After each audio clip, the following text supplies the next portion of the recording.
시작! 자기소개 부탁드립니다. 아, 저요? 네. 저에 대해서 뭘 소개하면 될까요? 저는 심리학을 전공했고요. 네. 그리고 사람의 마음에 관심이 많아요. 네, 그래서 사람 마음에 대한 공부를 박사까지 하고, 현장에서 뭐 연구도 하고, 프로그램 개발도 하고, 네, 상담도 하고, 심리치료 분야에서 일하고 있어요. 아, 지금 심리치료 하시는. 네. 그럼 이 채널은 왜 시작하시게 되셨나요? 저는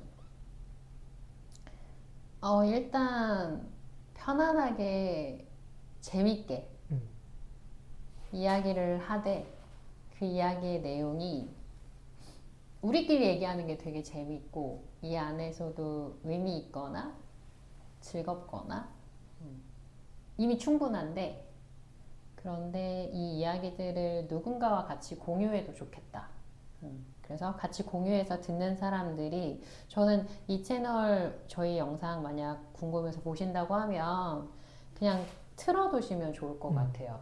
뭐 이동하거나 시간이 좀 비어 있거나 이럴 때 저는 예를 들면 제가 공부할 때 자주 잘 틀어두거든요. 그래서 누군가 나랑 같이 있는 느낌이 있었으면 좋겠다 싶을 때 틀어두고 그냥 편안하게 들으면서 내 이야기를 하는 편인데 그렇게 저희의 이야기가 배경처럼 있어도 좋겠다.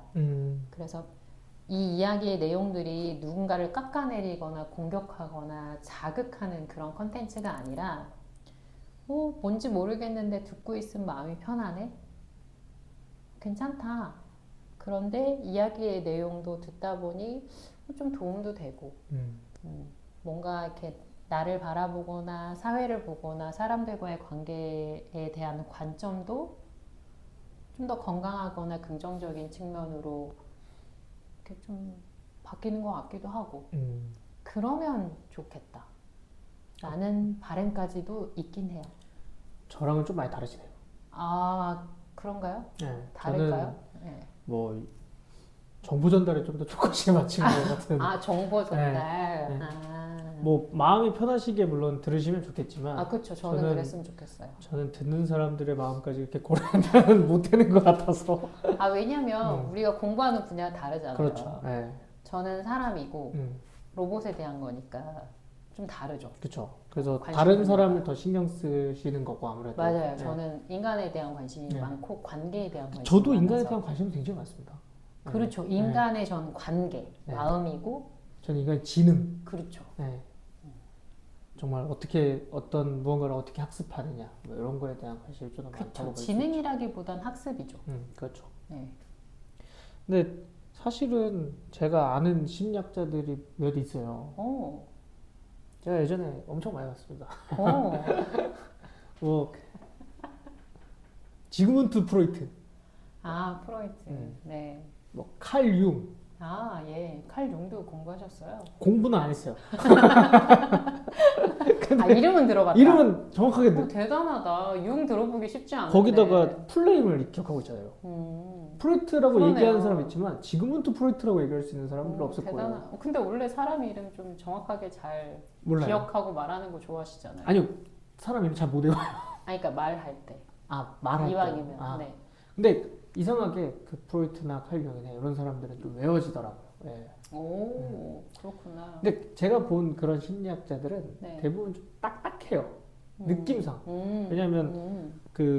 프로이트도 되게 약간 이렇게 얘기하면 좀 그렇습니다. 괴팍한 노인네의 얼굴로 되게 많이 그려져 있고 사진이나. 네, 사진이다. 네. 실제 그분의 캐리커처가. 성격이 어떤지는 모르겠으나 칼 융 같은 경우에도 되게 약간 딱딱한 그 인터뷰를 제가 본 적이 있거든요. 예전에. 그래서 저는 심리학자 하면 뭔가 심리를 분석하는 사람에 좀 더 초점이 맞춰져 있는 것 같아요. 뭐 두 분 다 네. 그러니까요. 그러니까 심리학자 그러면 사람의 네. 심리를 꿰뚫고 분석하고. 그쵸. 그거 저 학부 때부터 네. 미팅 소개팅 나가면 늘 들었단 말이에요. 저도 거기에 머물러 있거든요. 지금도 들어요. 네. 심리학 전공했다고 하면 그럼 제 마음 맞추시는 거 그렇죠, 아니에요? 그렇죠, 제 그렇죠. 마음 보이어지는 거 아니에요? 조심해야겠네요. 네. 뭐 이런 말 아니면 저 상담해 주세요. 뭐 이런 말 아, 제일 많이 들어요. 근데 제 입장에서는 그래서 심리학자는 약간 좀 딱딱한 느낌인데 이제 상담 전문가이시기도 하고 네. 심리치료사이기도 하고 그런 느낌은 약간 좀 따뜻한 느낌이거든요. 네. 네. 그럼 실제로 심리학과를 나오게 되면 네. 그런 딱딱한 길과 어떤 심리학에는 그런 딱딱한 것도 배우고 따뜻한 것도 배우고 다 배우는 건지. 딱딱하다, 따뜻하다로 구분되는 게 재밌네요. 제 이미지상에 그렇습니다. 예. 분명히 되게 재밌는 게 로봇 관련된 AI 관련된 얘기하실 때는 굉장히 정확한 용어들을 많이 쓰셨는데 제 분야 얘기를 들어보니까 와 이거는 일반인보다도 좀 이렇게 쓰는 어휘나 용어가 딱딱하다 따뜻하다로 통칭해서 표현할 수 있다가 굉장히 신선하네요 저한테는. 상담사는 또 네. 딱 상담 전문가 이렇게 딱 있잖아요. 네. 그러면 이렇게 딱 바라만 봐도 뭔가 따뜻한 느낌이 있고 따뜻할 것 같은. 할 것 같은. 네. 그 약간 그 뭐지 그 이혼숙녀 캠프에 나오는 그분 말고 예. 그분은- 거기도 두 분이 나오죠. 그 약간 네. 약간 좀 센 느낌이 좀 이렇게 있으시긴 하지만 네네네. 어쨌든 간에 좀 네. 따뜻할 것 같은 느낌. 네. 근데 뭔가 이렇게 그런 어떤 심리학 교수들이나 이런 사람들은 딱 바라보고 굉장히 딱딱하게 얘기할 것 같은 느낌이 있어서. 네. 네. 그래서 분석과 상담은 또 어떻게 다른 건지. 음. 그러니까 이분들은 사실 분석가에 가깝고 이분들이 누구죠? 프로이트. 근데 결국은 분석을 해서 무엇을 하려고 하냐라고 했을 때는 분석을 하는 게 뭐 내 만족이다. 내가 저 사람들을 분석하고 싶어. 라고 할 수도 있고. 그렇지만 이제 이런 심리치료 영역에 있는 분들은 분석을 하는 이유가 그 사람의 문제를 해결하기 위한 거죠. 그러니까 문제를 해결하기 위해서 분석이 필요한 거죠. 근데 그 과정을 뭐 어떻게 진행할 거냐일 텐데 딱딱하다 따뜻하다 느끼시는 건 뭐냐면 좀 딱딱하다고 느끼시는 분들은 분석한 데이터를 상대가 이해할 수 있게 명료하게 전달하는 거죠. 그럼 좀 딱딱하실 수 있죠. 왜냐면 관계를 쌓는 게 없으니까요, 여기는. 당신 상태가 이래요. 당신이 얘기한 것들을 봤을 때 이러이런 문제점이 있고 이렇게 해결을 해가면 좋겠다라고 설명을 한다고 하면 딱딱하게 느껴질 수 있죠. 근데 그 전달하는 방식이 또 더 명확하게 하시려고 어떤 분들은 목소리에 힘을 주기도 하니까 그러면 더 딱딱하거나 차갑게 느낄 수도 있고 사람에 따라서는 너무 권위적인 거 아니냐 일방적인 것 같다 라고까지도 느낄 수 있을 것 같아요. 근데 이제 따뜻하다고 느낀다는 건 뭐냐면 심리치료 자체가 상대방이 어려움을 느끼고 있는 부분을 이제 같이 해결해 가는 과정에서 아주 유용하게 쓰는 도구가 뭐냐면 치료자와 그리고 그 상담을 받는 분과의 관계를 기반으로 한다는 거예요. 그러니까 실제로 이 관계 속에서 어떤 중요한 분석한 정보들이 전달될 때 이 분석한 정보의 내용뿐만 아니라 이 정보를 전달하는 방식이 훨씬 영향을 많이 미친다는 걸 알고 있어요. 그래서 전달할 때 이왕이면 이 내용이 상대방이 편안하게 받아들일 수 있게 위협적이라고 느끼거나 혹은 내가 굉장히 판단받고 있구나 그리고 내가 뭔가를 잘못하거나 부족하구나 라고 인식하면 그걸 편안하게 살펴볼 수가 없어요. 되게 방어적으로 바뀔 수밖에 없고. 그러니까 그래서 실제로 변화시키기 위한 노력을 해야 되기 때문에 그런 면에서 따뜻함이 필수적인 약간 그런 느낌인가요? 그렇죠. 왜냐하면 이 관계 자체가 안전하다고 느껴야 그리고 이 상대방이 나를 비난하거나 나의 잘못을 막 이렇게 파악해서 지적할 거가 아니라 내가 심지어 나 스스로도 보기 어려운 나의 어떤 수치스러운 부분 너무 불편하고 괴로워서 이렇게 직면하기 어려운 부분인데 그 부분까지도 이 전문가가 기꺼이 내 편에서 판단하지 않으면서 같이 살펴보려고 하는구나 내 편이구나 하지만 내 편에서 내 좋은 말만 하는 게 아니라 정말 나한테 도움이 될 만한 것들이 무엇인지를 그 사람이 가지고 있는 전문적 지식을 총동원해서 같이 협업해 갈 수 있는 안전한 사람이다라는 게 생겨야지만 기꺼이 내 불편한 지점을 마주하고 보려고 하는 용기를 낼 수 있는 거죠. 그래서 그 관계를 맺을 때 좀 더 따뜻하고 지지적인 태도를 갖추려고 노력하고 그걸 갖추기 위해서 실은 훈련을 많이 받아요. 그러니까 그 혹시 그 심리 검사 같은 거 할 때 이 네. 사람의 마음 상태를 이렇게 나누는 척도 같은 것도 혹시 있나요? 좀 약간 다른 질문인데 예전에 제가 그 그런 거 관련해서 연구를 해본 적이 있어요. 인간의 마음을 그러니까 어떤 텍스트를 읽었을 때 이 사람은 어떤 감정을 가지고 있는지를 AI적으로 분석을 해보자. 네. 그래서 그때 저는 인간의 마음을 6개로 나눴어요. 오, 어떻거든요? 흥미롭네요. 네. 6개가 뭐였어요? 잘 기억이 안 나는데 네. 그 예전 그 조선시대에 네. 감정 6개가 8개로 나눠요. 오, 그래서 그거에 맞게끔 네. 뭐 희노애락 비슷한 거죠. 아, 네, 희노애락의 슬픔? 뭐, 슬픔 이런 거요? 뭐 그런 거 비도 기쁨? 있고 기쁨도 있고 뭐 아니면 당황함도 있고 뭐 있을 것이고 네, 그런 기본적인 6개. 기본적인 네. 걸로 나눠서 막 분석해 보려고 아, 했던 그럼 감정 상태를 보는 거예요. 네, 감정 상태를 보려고 했던 근데 그거보다 훨씬 사실 깊게 보실 텐데 그렇죠. 네, 그럴 때 이제 네. 뭐 감정 상태를 나누는 척도라든가 네. 그런 거는 보통 몇 가지로 이렇게 보는 건지 아, 감정 상태를 구분하는 걸 척도를 쓸 필요까지는 없고요. 오히려 이제 심리 검사를 저희가 쓸 때는 제일 중요한 건 이거죠. 현재 이 사람이 슬픔을 느끼는 것까지는 괜찮은데 슬픔을 느끼는 걸 넘어서서 우울해서 너무 비관적이거나 죽고 싶다는 생각까지 이어질 수 있는 상태인가? 그래서 이미 인지적으로 기능이 좀 떨어져 있는 상태인 건가? 혹은 내가 지금 너무 힘들 때 상상할 수 있어요. 내 상상 속에 내가 머무를 수 있고, 그런데 그게 이제 어느 정도 선을 지나쳐서 이 상상과 현실을 구분하는 경계가 모호해지거나 아니면 이제 상상을 현실이라고 믿는 단계까지 간 건가? 그런 식으로 분류를 하신다는 얘기인 거죠. 그럴 때 이제 검사가 또 필요해질 수 있다는 거죠. 그러니까 그런데 오히려 정서 상태는 어떤 거냐면 척도로 구분하는 거는 어려워요. 왜냐하면 본인이 내 정서 상태를 인지할 수 있으면 굳이 척도가 필요하지 않아요. 그렇죠. 인지할 수 있으면. 네, 왜냐하면 물어보면 설문을 알겠다. 자기가 체크하는 거잖아요. 근데 체크하는데 내 상태가 지금 어떤지 인식을 할 수 있다면 이미 감정 상태를 설문지로 체크할 필요가 없죠. 인식이 안 되는 부분들을 우리가 알기 위해서 검사를 하는 건데 그러면 그거는 실은 척도로 가거나 검사로 갈 게 아니라 감정 상태는 상대가 느끼는 정서가 어떤 것일 수 있는지를 전문가가 유추하는 거예요.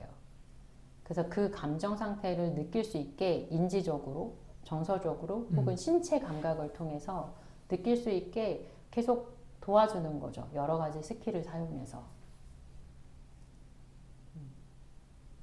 그렇군요.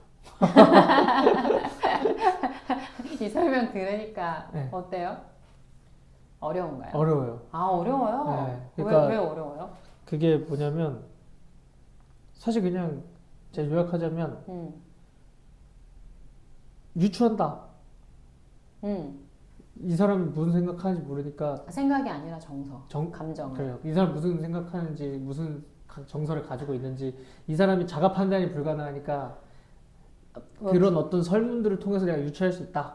아니요. 판단이 안 될 때, 정서에 대해서 인식이 안 될 그러니까 때는 스스로가 판단이 안 돼. 안 될 때는 척도가 필요하지 않고 검사도 필요하지 않고 왜냐면 검사를 쓸 때는 다른 이유들로 쓴다고 말씀드렸고 감정 자체는 이 정도가 어려운 거예요? 여러분들은 이해하셨을 거라고 믿습니다. 아 진짜? 아 이게 어렵구나. 어려울 수 있구나. 아, 왜냐하면 어, 그 말이 네. 조금 더 끊어져야 돼, 사실은. 끊어진다는 게. 더 딱딱. 아, 네. 설명할 때 네, 설명하는 문장이 더 짧게 끊었으면 좋겠다는 네, 거죠. 네, 네. 아, 제가 설명을 계속 이어서 한다는 그렇죠, 거죠. 그렇죠. 그러다 보니까 뭔가 이렇게 연관이 계속 되어 있는데 이제 거기서 이제 핵심 포인트를 딱 잡을 때 요건가? 요건가? 요건가 해서 계속 이렇게 밀리고. 아, 헷갈려요? 네, 헷갈려요. 그러면 그럴 때 끊어줄래요? 아, 제가 그것도 어떻게 해, 감히. 감이요? 저 혹시 제 제자인가요? 아니시잖아요. 그러도록 하겠습니다. 네, 끊어주세요. 그러면 다른 질문을 하나 또 드리면 네, 우리가 마음이 아프다. 네, 그러면 네. 보통 사람들은 정신과를 많이 또 가는 경우들이 있잖아요. 내가 좀 뭔가 네, 내가 뭐 우울증인 것 같다. 네. 그럼 정신과에 가서 뭐 상담을 받겠다. 정신과에서 약 타온다. 저는 사실 만나기 전까지는 네. 상담을 한다는 생각을 해본 적이 없어요. 아, 상담을 받으러 간다는 거를 고려해 본 적이 아니, 없다. 상담이라는 게 있는지 몰랐어요. 아, 있는지도 몰랐다. 아, 그쵸. 그럴 수 있죠. 진짜로. 맞아요. 그럴 수 있죠. 네, 아, 진짜? 진짜로. 대학교에 있었을 텐데, 상담센터. 그러니까 그 상담센터는 네. 다른 건 줄 알았어요. 뭐, 어떤 거? 그러니까 전문적인 기관으로서의 상담이 아니라 아, 그냥 선생님 저 좀 힘든데요? 그런 거 가가지고 그래 왔어? 약간 이런 느낌? 아, 그냥 조언, 캐주얼하게 약간 조언. 캐주얼한 멘토링 같은 느낌. 아, 어떤 멘토링. 약간 그런 느낌인 줄 알았지. 막 엄청난 그런 어떤 내가 심리가 심리 치료라는 심리가 영역 힘들었을 자체를 때. 몰랐다는 거죠. 그래서 내가 뭔가 우울증이나 아니면 뭔가 병이 있는 것 같을 때, 정신적인 병이 있는 것 같을 때 무조건 정신과를 가야 되는구나. 맞아요. 왜냐면 상담이라는 그 용어가 심리치료적 개념으로 사용되기보다는 우리가 일반적으로 그냥 고민이 있으면 우리 캐주얼하게 서로 같이 얘기해 본다라는 의미로도 많이 쓰고 있어서 그렇죠. 너무 많이 쓰이니까 네. 상담이란 단어가. 그래서 저는 그냥 무조건 정신병원에 가야 되는 줄 알았어요. 맞아요. 그래서 전문적인 용어 같지 않죠, 상담. 그 정신과 의사한테 내가 힘들 때는 정신과 의사한테만 옵션이 있는 줄 알았어요. 그래서 제가 궁금한 거는 정신과 의사랑 상담 전문가랑 어떤 차이가 있는지가 좀 많이 궁금해요. 그러니까 내가 아플 때 네. 언제는 정신과를 가야 되고 네. 언제는 상담을 가야 되는 거지. 네. 중요하죠. 네. 네, 맞아요. 그걸 어떻게 내가 구별해서 갈 수 있지? 그러니까 이런 거죠. 이렇게 굉장히 많은 사람들이 갖고 있는 게 우울과 불안인데요. 어떨 때 정신의학과를 가야 하냐면 내가 우울이나 불안으로 일상생활을 살아가는데 현격히 지장을 받아요. 출근을 해야 되는데 너무 우울하고 무기력해서 침대에서 일어나서 회사에 출근하는 게 혹은 학교에 수업을 들어가는 게 점점점 늦어지거나 이게 아니면 아예 못 가게 된다거나 이런 일들이 비일비재하게 나타나요. 프로젝트를 되게 중요하게 수행해야 되거나 과제를 제출해야 되는데 점점점 지연되는 게 더 넘어서서 더 이상 이거 못하면 굉장히 피해가 생기는데도 못하게 되는 지점까지 가거든요. 그러면 정신의학과에 가는 건 내가 지금 뭔가 일어나서 출근하는 게 학교 가는 게 점점 좀 어려워지거나 뭐 이렇게 나한테 중요한 프로젝트를 내가 계속 지연하는 이 행위 보여지는 증상이 실제로 우울증인지 뭐 아니면 내가 지금 만성 피로나 좀 피곤해서 이러는 건지 일시적인 건지 구분이 좀 필요하잖아요. 그러니까 그럴 때 이제 병원에 가서 검사도 받고 의사가 면담을 통해서 지금 현재 우울증이네요. 그러면 이 우울증이 좀 어느 정도 진행됐고 그러면 실은 지금 이 단계에서는 약을 좀 먹는 게 필요하겠다. 필요하다고 하면 이런 처방이 약물 처방이 가능해요. 우리나라에서. 당연히 가능하죠. 네. 저도 그 정도는 압니다. 왜냐면 해외에서는 네. 심리 상담자들이 약물에 대한 교육을 받으면 어떤 특정 주에서는 약물 처방도 가능해요. 정신과 의사뿐만 아니라 심리 상담가조차도 교육을 일정 수준 이상 교육을 받으면 한국은 선택인데요. 안 되죠. 그게 가능한 주도 있는데 우리나라는 아예 안 되고요. 그런데 이제 그렇게 약물 처방을 받아야 할 때, 그리고 내 증상이 어느 정도 심각한 건지 구분해야 될 때 갈 수 있고요. 그리고 심리상담 전문가를 만나는 이유는 뭐냐면 왜 우울해졌는지, 왜 불안해졌는지를 그 원인을 파악하는 거예요.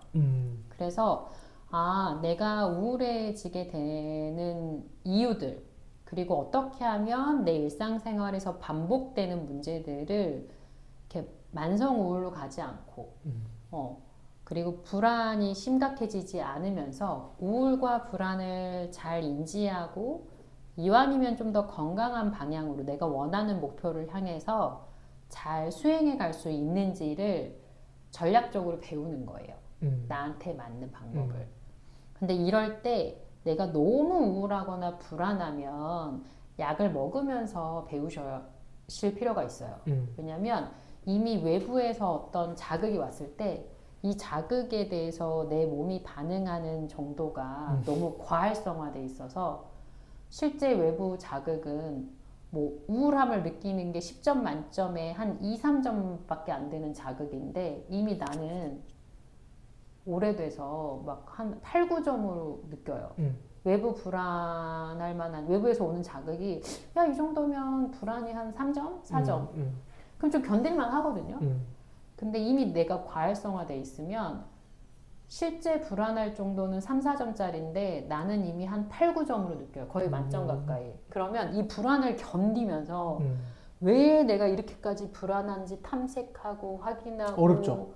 거기서 또 이 불안이라는 뒷부분에 있는 숨겨진 나의 욕구도 확인해서 그 욕구를 충족시킬 수 있는 건강한 방법을 또 찾고 그 새로운 방법을 행동으로 또 옮겨보고 이게 어려워져요. 그렇기 때문에 그러면 이 불안이라는 강도 자체를 좀 낮춰야 돼요. 내가 그걸 견디면서 하기는 어려우니까. 그럴 때 약을 먹는 거예요. 그래서 약물 치료와 심리 치료는 같이 가요. 그런데 만약에 심리 치료를 안 하시고 약만 드시면 그 원인을 파악하거나 새로운 행동으로 수정하는 것들을 배우기는 어렵기 때문에 10년을 먹어도 저는 우울증 약을 먹어요. 10년이 넘었는데도 저는 여전히 불안 약을 먹고 비상약으로 갖고 다녀야 돼요. 라는 말을 하시는 분들이 있어요. 정신과에서는 원인을 파악해 주지는 않는다. 그게 지금 좀 어렵죠. 왜냐하면 약물 치료에 대해서 그리고 증상에 대해서 이렇게 판단하거나 분별하는 게 가능하긴 하나 현재 정신의학과에서 하는 의사분들 중에는 심리치료 영역을 따로 공부하시는 분들이 있어요.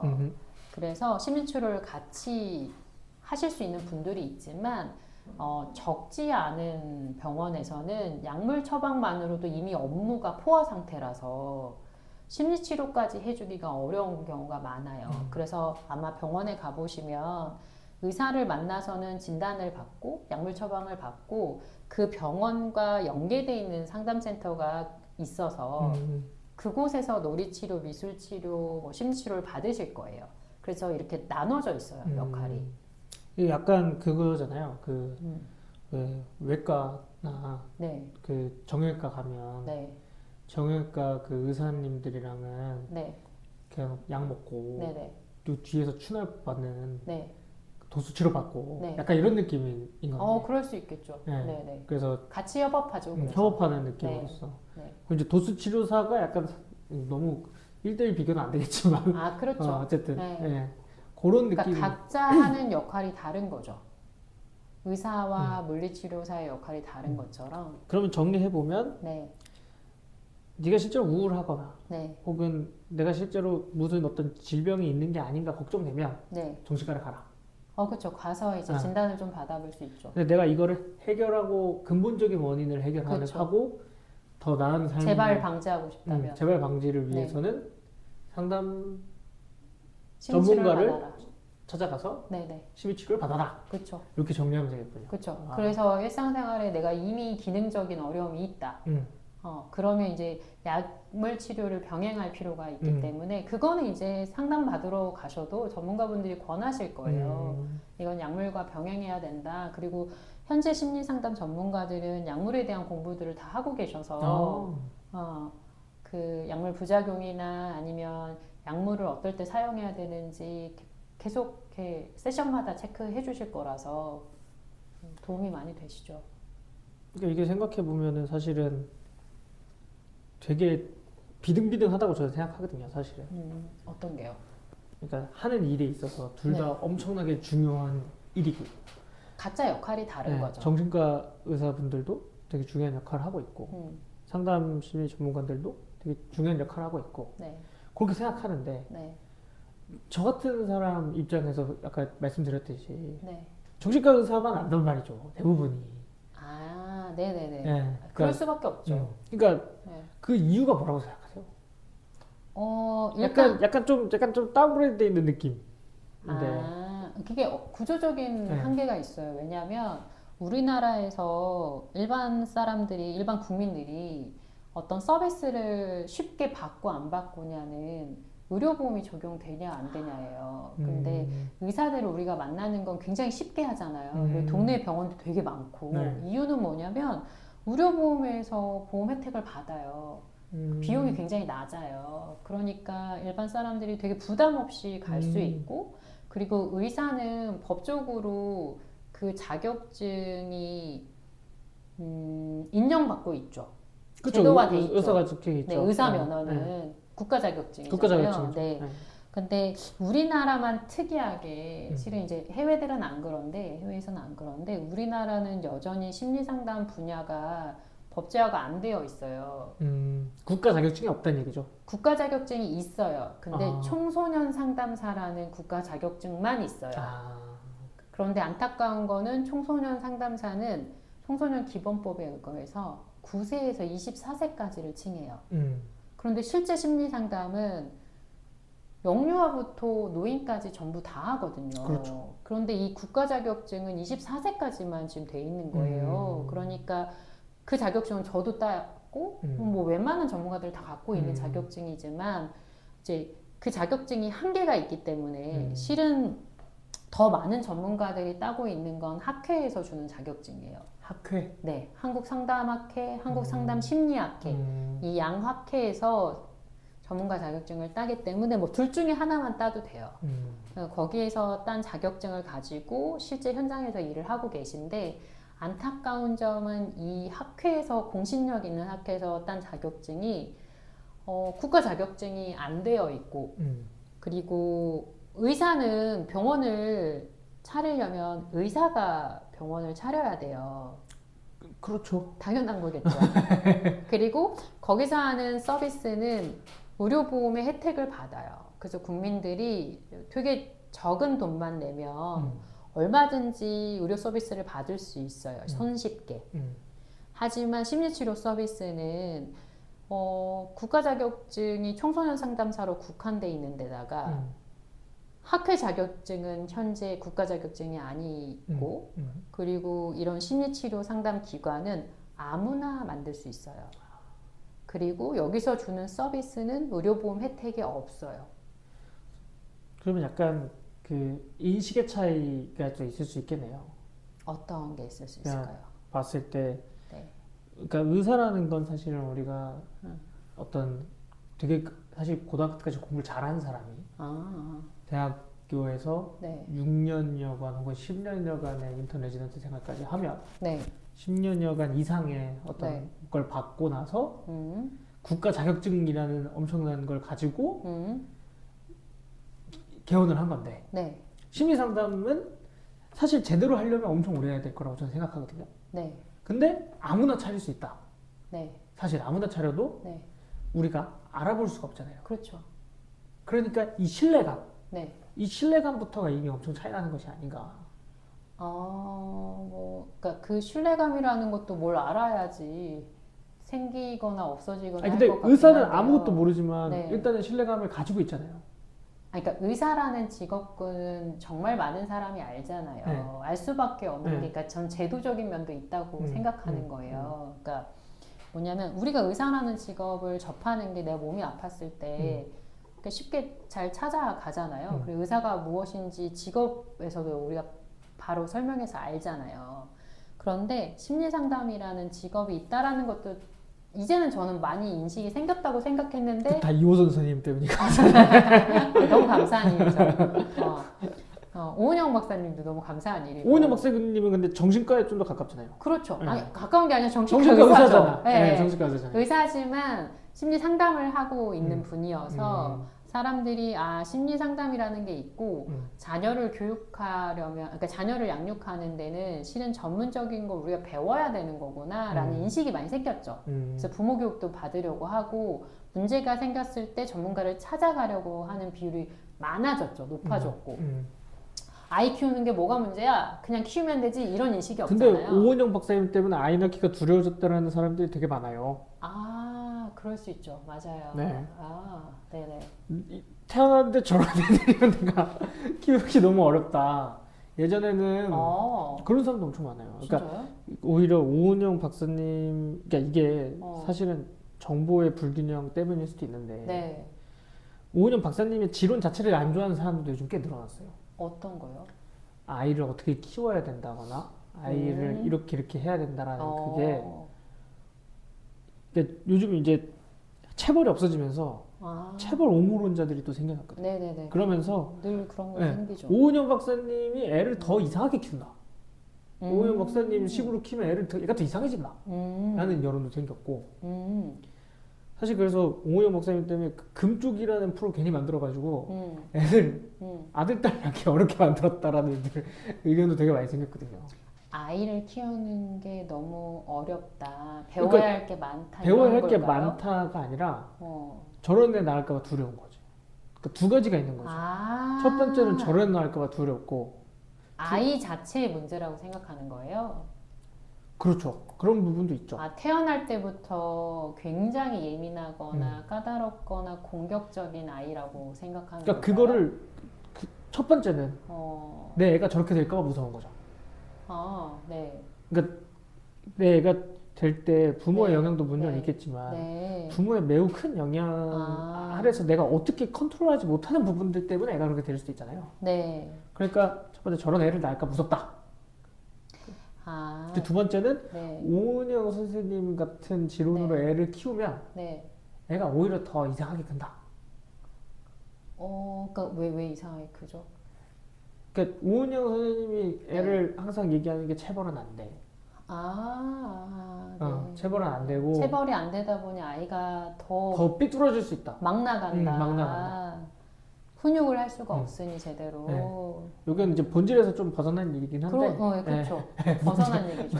그냥 왜냐면 그거는 양육에 대한 원리가 정확하게 이해가 안 되신 분들이 하시는 얘기여서 그런 것 같은데 이제 첫 번째 얘기도 같은 맥락이죠. 어떻게 보면 무슨 말이냐면 이런 거죠.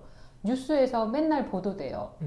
연애를 했더니 데이트 강간이 일어나더라. 그리고 밤에 다니니까 여자들 이렇게 운전하는 사람들만 기다렸다가 이렇게 성폭행을 하더라. 택시를 탔더니 또 이렇게 살해당했다더라. 이런 뉴스를 접하면 사람들이 그래 연애하지 마. 연애했다 성폭행 당하잖아. 밤길 왜 다녀? 주차장에서 여자가 운전하다 내리면 굉장히 위험한 일이야. 택시 타지 마. 이거는 다 같은 말이에요. 뉴스 될 정도라면 그거는 일상에서 일어나기 어려운 일이기 때문에 뉴스화 되는 거거든요. 그리고 금쪽이 프로그램에 나왔다라는 건 일상적으로 우리가 접하기 어려운 사람이기 때문에 거기에 나오는 거예요. 또 화소문처럼 나오던데. 굉장히 많은 사람들이 있잖아요. 아이를 키우는 사람들이 굉장히 많잖아요. 그러니까 그리고 그게 관찰 카메라만도 아마 분량들이 굉장히 많을 거고 진행했던 게 많잖아요. 그런데 방송되는 분량은 작기 때문에 이렇게 편집되어 있는 과정에서 사람들이 받아들일 때 어떤 단편적인 모습을 어떻게 해석했냐에 따라 달라질 수 있잖아요. 악의적 편집이 좀 있을 수 있는 것 같긴 한데. 그러니까 그 편집까지는 저는 잘 모르겠고 그들이 또 악의적으로 전 편집했을 거라고도 좀 생각하진 않는데 이게 그 현상에 대한 해석을 어떻게 하냐인데 이런 거죠. 뉴스에 보니까 데이트하다 강간당한 일이 너무 많대. 야 역시 남자 믿을 게 못 돼. 진짜 그렇게 예상하시는 분들도 있죠. 그러니까요. 그러니까 같은 현상이라는 얘기인 거예요. 제 말은. 그걸 어떻게 해석하냐에 따라 달라지는데 한국에서 보여지는 요즘의 보편적인 현상이 계속 이렇게 어떤 정보와 나와 조금이라도 달라질 때 되게 공격적으로 인식하고 되게 방어적으로 맞아요. 한다는 거죠. 그러니까 그 프로그램이 금쪽이 프로그램 그리고 오은영 박사님이 하는 노력들이 뭐 이걸 무조건 다 맞다, 뭐 무조건 틀리다가 아니라 현상으로 우리가 봐야 한다는 얘기죠. 보편적인 한국에서 일어나고 있는 현상의 어떤 흐름들이 있냐, 그걸 봤을 때 지금 전반적인 현상들이 계속 부정적으로 인식하고 단정 짓고 되게 방어적으로 변해가고 있는 그런 흐름의 일환으로 봐야 될 것 같아요. 어쨌든 다시 메인으로 돌아오면 네. 그 오은영 선생님과 예수 선생님이 아주 높은 인식률에 사실은 인식을 시키고 시키고 있죠. 그 네, 곳에 심리 상담에 대해서 네, 맞아요. 도움을 맞아요. 주고 있으신 분들인 거는 그쵸. 확실하다. 맞아요. 근데 그럼에도 불구하고 네. 저는 그 제도적으로 네. 아무나 심리 상담을 개설할 수 있거나 심리 상담실. 심리 상담소를 맞아요. 개설할 수 네, 있거나 맞아요. 자격증이 네. 매우 부실한 방향으로 따진다면 아, 네. 인식 제고가 매우 힘들 것으로 생각하거든요. 그러니까 요 부분이 이제 좀 말의 오해가 생길 수 있어서 제가 조금 정정하면, 그러니까 실제로 심리 상담 전문가 과정을 가고 그 제가 말씀드렸던 양학회 자격증을 따신 분들은 기본 프로세스가 어떻게 되냐면 학부 마치고 석사 과정 학위를 취득한 시점부터 이제 스타트예요. 네. 그 스타트가 뭐냐면 그 자격을 따기 위한 출발선상에 서신 거예요. 네. 그래서 거기서 최소 3년에서 5년을 수련을 받아요. 그러고 나서 학회에서 하는 필기시험, 그 다음에 그 수련 과정 모두 충족하고 어떤 자격증이냐에 따라서 논문까지도 쓰셔야 되고 그래서 최종 면접이 통과됐을 때 자격증을 받고 그 자격증을 유지하기 위해서도 매년 교육을 또 추가적으로 계속 받으셔야지 유지가 돼요. 아, 자격증이 유지가 또 네, 그냥 되나요? 유지가 되지 않아요. 그리고 심지어 심리상담 전문가들은 윤리 원칙이 있어서요. 왜냐하면 마음이 눈에 안 보이는 작업이잖아요. 근데 클라이언트의 마음을 이제 변화가 아니라 치료하기 때문에 이거 굉장히 중요한 부분이고 자칫하면 전문가가 오히려 상처를 주거나 피해를 입혀도 눈에 안 보이기 때문에 이런 심리 상담은 1대1로 독립된 공간에서 일어나잖아요. 그렇죠, 그렇죠. 그러니까 아주 위험하죠. 네. 그러면 이 전문가에 대해서 요구하는 윤리적 기준이 굉장히 엄격해요. 아주 엄격하기 때문에 근데 그 윤리적 기준은 사실 네. 검사할 수 없잖아요. 검사할 수 없다는 게 무슨 말이에요? 이 사람 윤리적 기준을 네. 지키고 있는지 지키고 있지 않은지에 대해서 검사할 방법이 없잖아요. 확인할 수가 없다는 말씀이신 네. 거죠? 예, 맞아요. 확인이 아니라 사실은 지속적인 관리 감독이 필요하다고 저는 생각하는 맞아요. 부분인데 그래서 학회에서 끊임없이 윤리 교육을 시키고 있고요. 교육 가지고는 안 된다는 거죠. 그래서 수련을 받죠. 법적 제도가 있어야 돼요. 제가 봤을 때는. 아, 그렇죠. 그러니까 그게 그 법적 제도가 있기 위해선 이 자격증이 국가 자격증이 먼저 돼야 돼요. 그래야지 법적 제도 안에 들어가져요.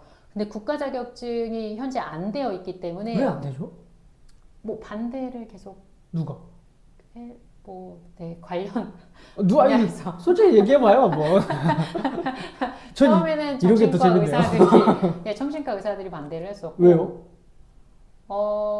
왜냐면 이제 심리치료의 영역을 의사들이 갖고 있다. 너희가 이걸 할 수 없다. 밥그릇 뺏길까봐. 아, 그렇죠. 원래 그런 게 다 있죠. 그래서 로비를 누가 더 잘하냐고 현재 최근에 이 법안이 통과를 못한 것 중에 하나는 이제 사회복지 전공 쪽에서 반대가 생겨서 사회복지는 왜요? 못했어요. 그것까지는 저도 잘 모르겠는데 예민한 부분인 것 같고 왜냐면 저희가 정확하게 모르는 상태에서 얘기하기 좀 어렵긴 한데 그러니까 이 심리 상담의 영역을 각자 다 같이 할 수 있다고 저는 생각해요. 정신과에서도 할 수 있고 사회복지에서도 할 수 있고 임상이나 상담에서도 할 수 있고 발달도 있고 뭐 각자 다 영역이 있잖아요. 그리고 이 심리치료도 저처럼 이렇게 언어를 기반으로 해서 우리가 이렇게 대화를 통해서 문제를 해결해가는 사람이 있는가 하면 놀이를 통해서 미술을 통해서 각자의 어떤 도구들을 활용하시는 분들도 있고 저는 각 영역마다 전문가들이 자신만의 시선과 고유의 관점을 가지고 같이 협업하면 된다고 생각하거든요. 이게 배제할 부분은 아니라고 생각하는데 아직은 그게 협업이 안 되고 있고 소통이 잘 안 돼서 이 심리 상담이 이제 국가 자격증까지 현재 계속 몇 년째 못 가고 있는 상황이고. 근데 심리 상담이 국가 네. 자격증을 만약 간다고 하면 네, 그 심리 상담의 국가 자격증을 딸 수 있는 주체는 네. 심리 상담가에 거의 국한될 수밖에 없잖아요. 일단 각각의 지금 말씀드린 영역은 국가 자격증이 다 있잖아요. 그러니까 예를 들어서 네, 의사 국가 자격증은 네. 의사만 딸 수 있잖아요. 아, 그렇죠. 의사 외에 다른 어떤 수련을 받지 않은 자들은 네네. 딸 수 없잖아요. 아, 그러니까 이제 심리 상담을 하고 싶은 전문가라면 거기서 그 자격증에서 요구하는 기준을 채우시면 되죠. 그러니까 그 그걸 채운 기준이라는 게 사람이 따는 거죠. 기준이라는 게 석사도 따야 되고 네, 거기서 수련도 3년 받아야 되고 이런 과정들이 있어야 네, 국가 자격증이 되게끔 만약에 된다면 네네네. 그 자격증이 필요할 거잖아요. 네. 그럼 의사는 그 자격증을 못 따죠, 사실. 어, 높은 확률로. 아, 딸 수 있죠. 공부하시면 되죠. 높은 확률로 못 따죠. 아니, 공부하시면 되죠. 아니, 그러니까 그렇게 따지면 의사 자격증 따실 수 있죠. 아, 그렇죠. 근데 거의 못 딴다고 우리가 생각하잖아요. 못 산다는 게 무슨 말씀인지 그러니까 지금 모르겠어요. 상담사님한테 네. 의사 자격증 따오세요라고 하면 제가 따고 싶으면 따겠죠. 시험 공부해서. 매우 어렵죠. 어, 그리고 많은 사람들이 네. 시작도 전에 포기하죠, 보통. 네. 저는 똑같을 거라고 보는 거예요. 그게 무슨 그러니까 의사들- 의도가 무슨 질문인지 모르겠어요. 그렇기 때문에 네. 다 자기 밥그릇 싸움을 하고 있는 게 그 자격증 따지는 않고 그 그 영역을 내 걸로 가져오고 그 싶어서요. 자격증화가 되는 순간 네네네. 이거는 네. 심리 네네네네. 상담가들의 고유의 영역이 영역이 돼버리니까 네네. 네. 그거를 막고 싶어서 네네. 아마 네. 열심히 반대하고 있는 것이 아닐까라는 그럴 수 있죠. 생각이 그러니까 그게 드는 안타까운 지점인 거예요. 왜냐면 그 직업에서 이 영역을 제대로 쓰실 수 있으면 상관없죠. 그러면 실은 이런 훈련을 받지 않을 거잖아요. 제가 지금 말씀드린 것만 해도 봐요. 학부 4년, 석사 2년, 어떤 학교는 석사가 3년 걸리기도 해요. 근데 2년이라고 치고, 그리고 기본적인 수련이 2급 자격증을 따기 위해서 갖는 수련이 2년에서 3년이에요. 1급 자격증은 5년이거든요. 그럼 지금 제가 합친 것만 해도 10년이 넘어요. 1급 따는 데는. 최소 11년은 걸린단 말이죠.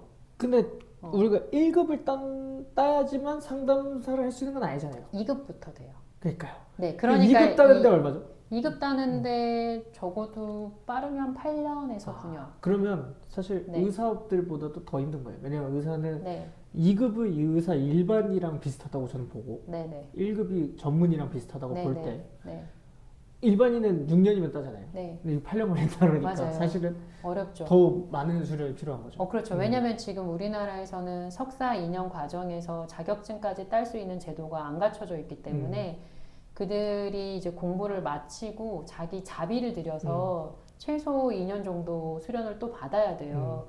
근데 그걸 당겨서 할 거냐 아니면 따로 할 거냐는 별개 얘기긴 하나 보편적으로는 한 8년 정도 시간이 소요되는 거죠. 그러니까요. 그리고 비용이 굉장히 많이 비싸요. 네. 그걸 따기 위해서는 말씀하신 것처럼 비윤리적이면 안 되기 때문에 한 사람이 심리치료 영역에서 전문가로 활동을 한다라고 하면 그러기 위해서 이 사람이 윤리적 자질도 갖춰야 하거든요. 심리치료의 어떤 기법들도 배워야 하지만 그러면 얼마나 많은 걸 배워야 하겠어요.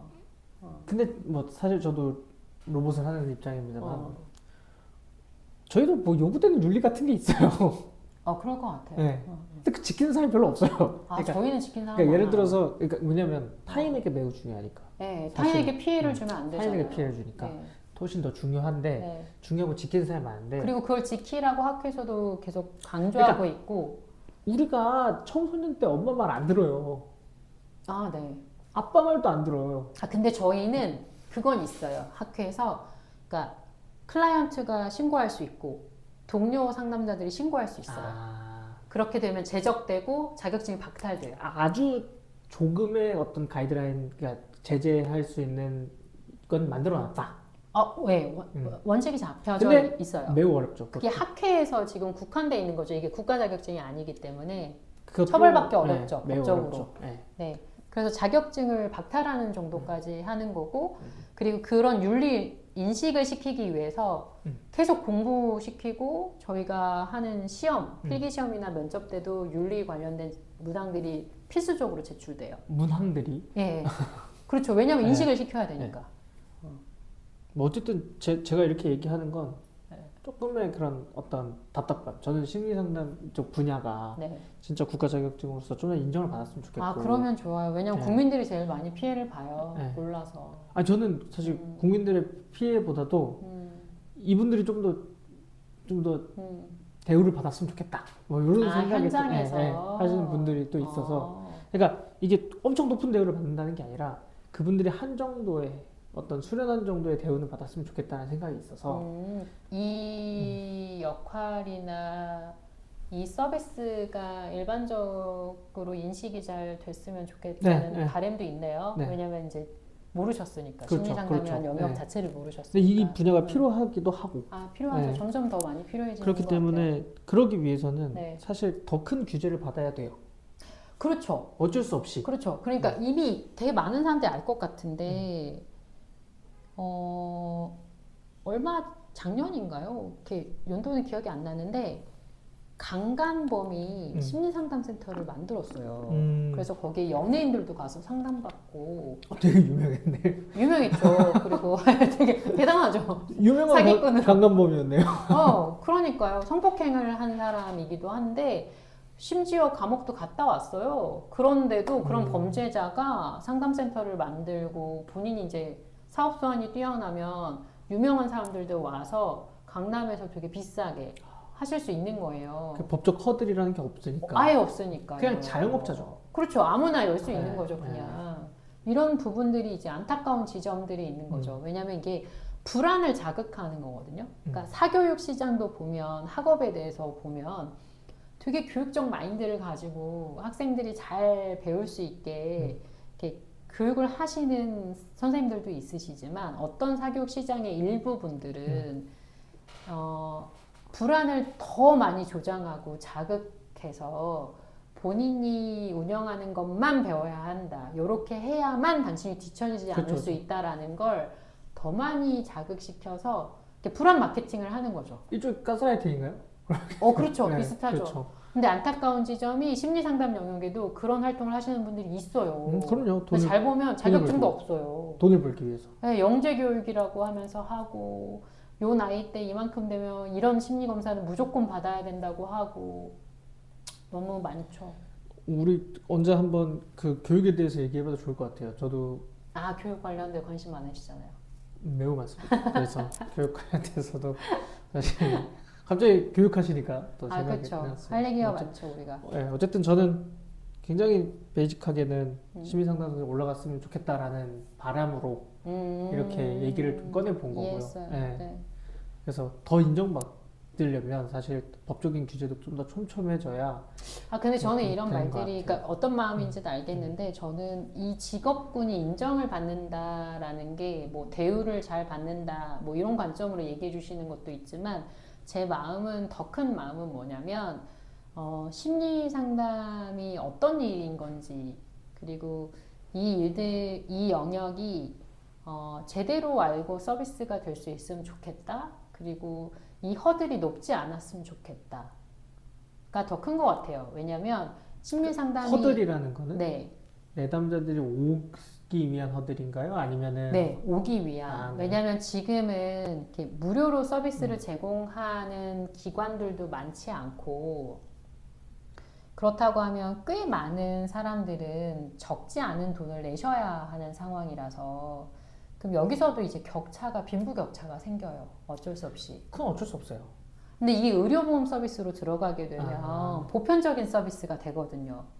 그러면 국민이면 누구나 의료보험을 가입한 사람은 누구나 받을 수 있는 서비스가 되는 거예요. 근데 저는 이게 되게 중요하다고 생각해요. 왜냐면 우리나라 자살률이 1인데 너무 오랜 시간 1이고 10대에서 40대까지 1이란 말이에요. 사망 원인의 1위가 자살인데 이 정도의 나라라면 심리치료가 의료 서비스처럼 보편적인 서비스처럼 국민한테 제공되어야 하는 게 아닌가라고 저는 생각해요. 이건 국민들한테 너무 필요한 영역인데 적어도 사람이 스스로 목숨을 끊지는 않게 해야 하지 않나? 그러면 우리가 의료 서비스를 제공하는 게 이 사람이 생존하게 하기 위해서 최소한의 장치라고 생각하고 서비스를 주는 거잖아요.